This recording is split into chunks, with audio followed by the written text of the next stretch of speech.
আপনারা চাইলে আজই বাড়ি নিয়ে যেতে পারেন। আজই?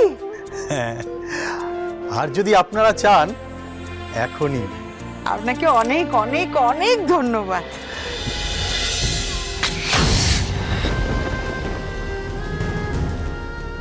ব্যথা করছে? I deserve this pain. এর থেকে অনেক বেশি ব্যথা আমি তোমায় দিয়েছি। নিজেকে কেউ এভাবে অমানুষের মতো মারে? এর থেকেও কঠিন শাস্তি হওয়া উচিত আমার। বিশ্বাস করো, আমি ইচ্ছে করে করিনি। আমি নিজের মধ্যেই ছিলাম না। প্লিজ প্লিজ ক্ষমা করে দাও। আমি আর কোনোদিন এরকম করবো না, কোনোদিনও না। প্রমিস? যতই রাগ হোক না কেন নিজেকে কখনো এভাবে আর কষ্ট দেবে না। প্রমিস করো। Promise promise. তুমিও প্রমিস করো, তুমি আমাকে কোনোদিনও ছেড়ে যাবে না। যাব না।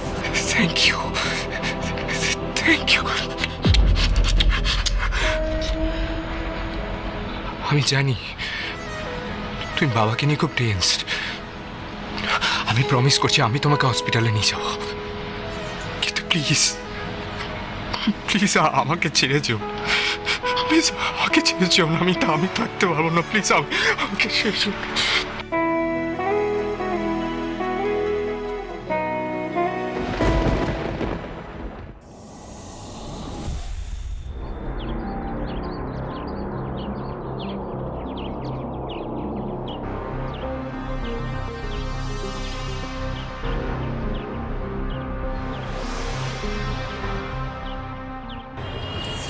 স্যার,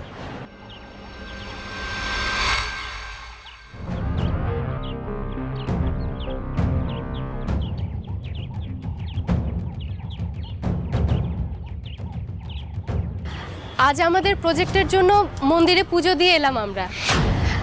আপনি এখন আমাদের বিজনেস পার্টনার হতে চলেছেন, তাই আপনার নামেও পুজো দিয়ে এসেছি।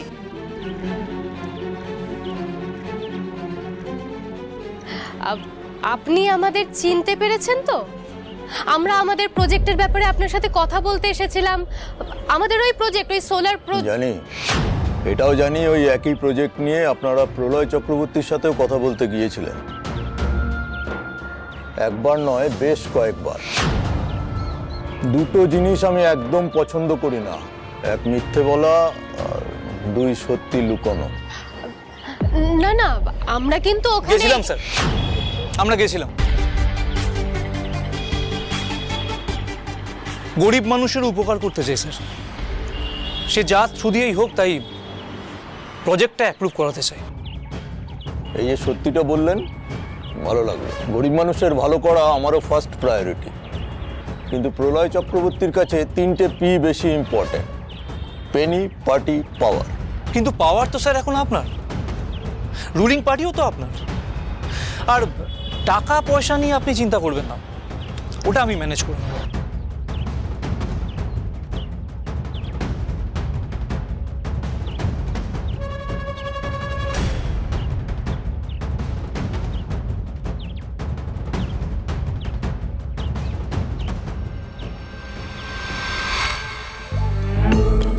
চেক অ্যান্ড মেট, কিস্তি মাত। তাহলে আমরা এখন আসি স্যার, আবার দেখা হবে। চলো শুভ।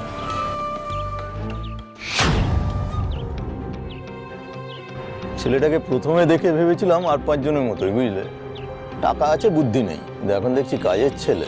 কিন্তু তুমিও সাবধানে পা ফেলবে। দাবার চাল যেন দাবার বোর্ডেই আটকে থাকে, জীবন অবধি না গড়ায়।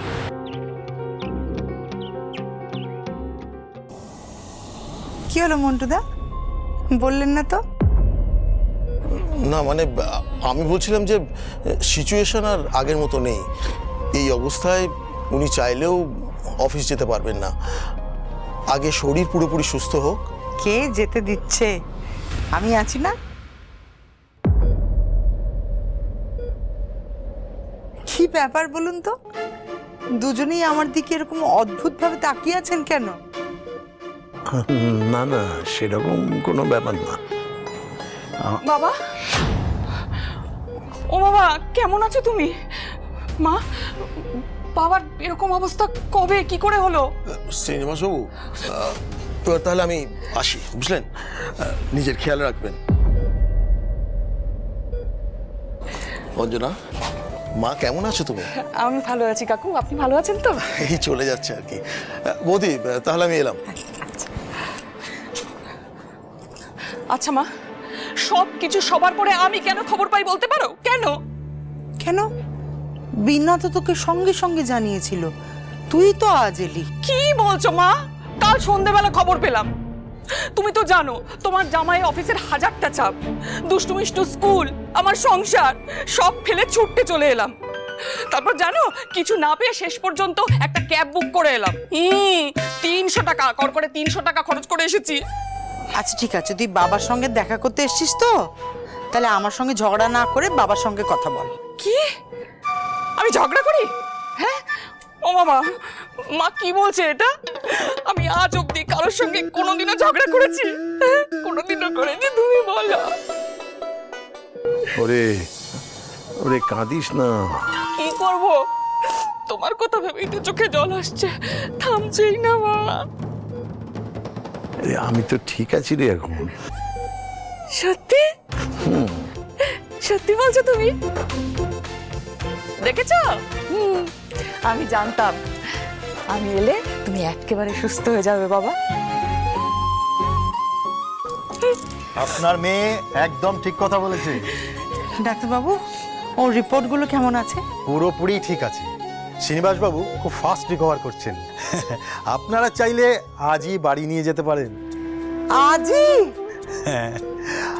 আর যদি আপনারা চান এখনই। আপনাকে অনেক অনেক অনেক ধন্যবাদ।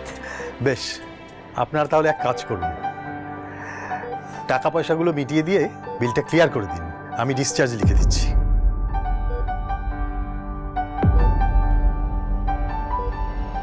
ঠিক আছে? হ্যাঁ হ্যাঁ, তাই করুন। Thank you. ও মা, আমাকে না এক্ষুনি বেরোতে হবে বুঝলে। ওই যে দুষ্টু মিষ্টুর টিউশন ছুটির টাইম হয়ে গেছে না। যাক বাবা, আমি তো আমার কাজ করে দিলাম। আমি এলাম আর বাবা একেবারে সুস্থ হয়ে গেল। ও বাবা, তুমি একটু সাবধানে থেকো, হ্যাঁ? নিজের যত্ন নিও। ও মা, তুমি একটু বাবার খেয়াল রেখো, হ্যাঁ? আমি ওই কাল পরশু নাগাদ একবার বাড়ি যাব, ঠিক আছে? আসি? ও বাবা, আসি? সাবধানে থেকো, হ্যাঁ?